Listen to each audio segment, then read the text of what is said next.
ensure political stability if I know, or if let's say a country has communities A, B, C, D and E. Let's say, okay, in India we have more than this, much more than this, okay. So let's say a country has these communities, okay, and there is a government, and the government has 80% of community members from A, let's say 10% or rather 15% from B, okay, and let's say 5% from C, okay. So a country has a mixture of people from all these 5 communities A, B, C, D and E, and in the government which has been elected centrally, there is 80% of people from the community A, 15% of people from the community B and 5% of people from the community C. Is there a possibility that the rights of the community members or the people belonging to the community D and E will be challenged? Yes, okay, very much possible, because when they are framing the policies, it's not that they are against these communities. When they are framing the policies, it might skip their mind that these are also communities whose rights need to be acknowledged. See, when policies are framed, okay, when laws are implemented, they have to be passed in the houses of parliament. When bills have to be implemented, they have to be passed in the house or the parliament to get a vote of majority, okay.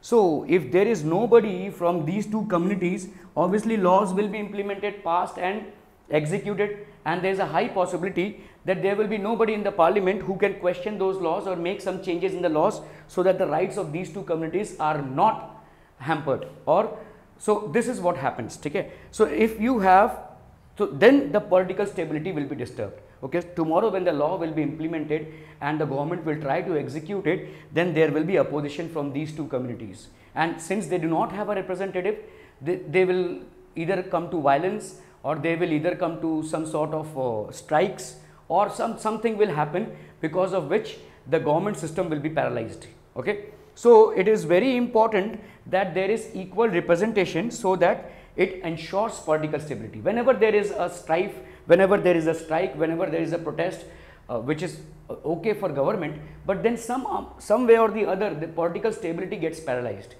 See, if 100 people are crowded in the streets to protest about something, it will create its own instability, right? Then you have to employ a police force to see that no violence is happening. Then you will have to ensure that no traffic is passing through that way. So the entire thing gets disturbed, okay. Simplest of protest, the entire thing gets disturbed. So there is a high amount of chances that if these 2 communities do not have representation in the parliament, their rights will be ignored, okay. It's not that these parties want to ignore them, but somehow if people are not there, they might, okay, it just might skip the human mind, okay.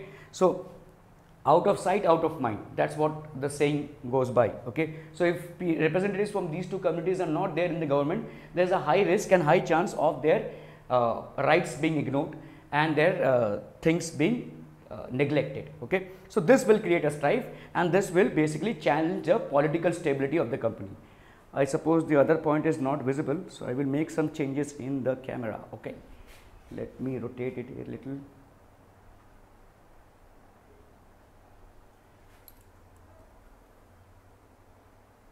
Okay, I suppose now this is pretty much visible, okay. So what do we have here? Tyranny. What do we mean by tyranny? Tyranny basically means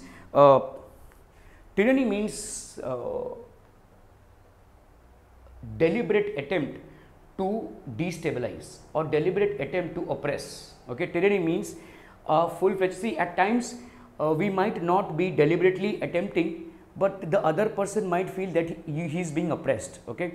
When this is being done deliberately, okay, so to oppress the other community or to oppress the other person or to oppress the other set of people, when it is done deliberately, okay, in the society or in a region or in a state or in a country, then we call it tyranny. When we are making a full-fledged deliberate attempt to oppress the rights of the other community, we call it as tyranny, okay. So tyranny of the majority. So basically when the majority is in power and there are no representatives from the minority, and when by repeated laws and repeated implementations and repeated executions, it is understood that the minority is not going to take any, not going to protest, not going to do anything about what is happening. So the majority keeps on being in its oppressive mood, as it happened in Sri Lanka.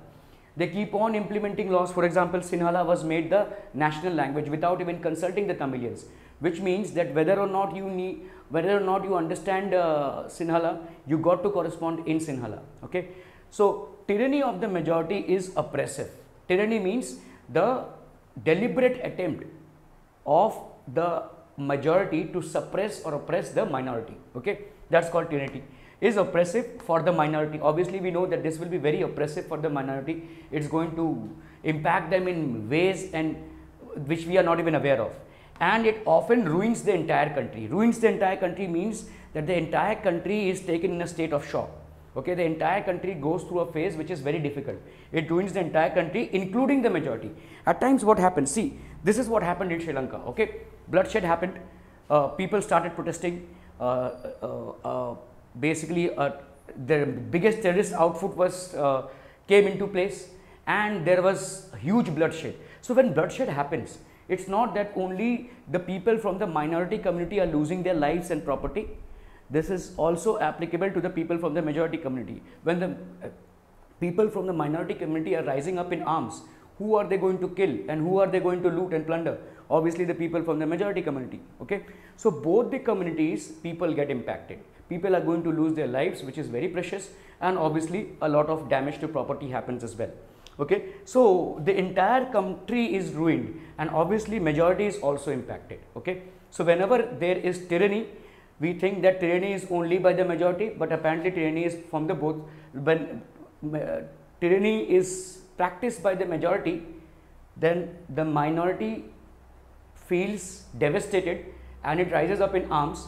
And where will it shoot first? Obviously the majority. Okay, so both the communities will be impacted. The bloodshed that happened in Sri Lanka impacted not only the Sinhala, not only the Tamilian community, but the Sinhala community as well. Okay, many people from both the sides were killed, and this is a loss for the entire nation. See, when we know that there is basically a foreign country which is invading us, for example, we have a China strip that is going on right now.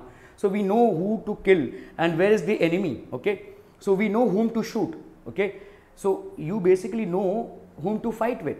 Okay, but when the strife is internal, whom to shoot and whom to because whosoever you are trying to suppress is your own countryman, is your own fellow of a country. Okay, so when the strife is internal, then it becomes very difficult to make a choice. Okay, when the strife is external, when you know that you are fighting with a different country, then you know whom to kill and who is your enemy. But when the fight is internal, which is something happening within the country, who is at fault, or who will the government kill, or who will the government suppress? So this becomes very difficult. Okay, so by and large, what we understand from here is that these are reasons because of which it is very essential to have a very efficient form of power sharing to ensure that the rights of minorities are not challenged and the majority is able to function. Okay, so power sharing is very, very essential.